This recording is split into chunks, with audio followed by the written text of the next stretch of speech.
Good morning, everyone. This is Kristen. I just want to make a quick video talking about some lab technique stuff.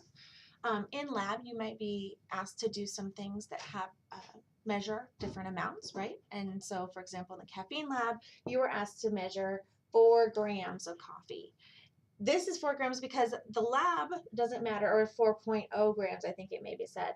Um, the lab means that it doesn't care how many significant figures you are past that number. So think about this as the significant figures from Gen Chem. It's okay if this is 3.988 grams, for example, or if you measure out 4.009 grams. Those all are the same number as this. But in your observations, and then also in your results and conclusions, you need to use these numbers that you actually measured. So if this is the amount I measured that for that lab, that is the amount I need to use in my calculations, figuring out my percent recovery, um, or in my percent yield calculations. It's also the amount that, excuse me, uh, that needs to be written down in your as you go. So it's not enough to just use this. You need to write down the actual amount that you use for every weight that you have.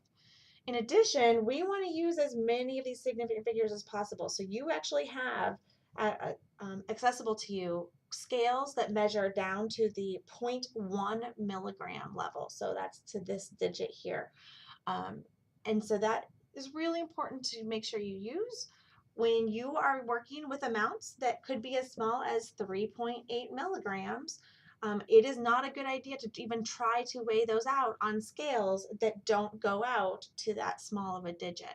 We'll have many labs where that happens. So make sure you're using the tool that matches the experiment you're doing as well. Just a quick note, since that won't be useful this week and I'll forget to talk to you about it, I thought I'd put it in video form so that way you can come back to this and look at it again as well. I hope you have a good day. We'll talk to you soon.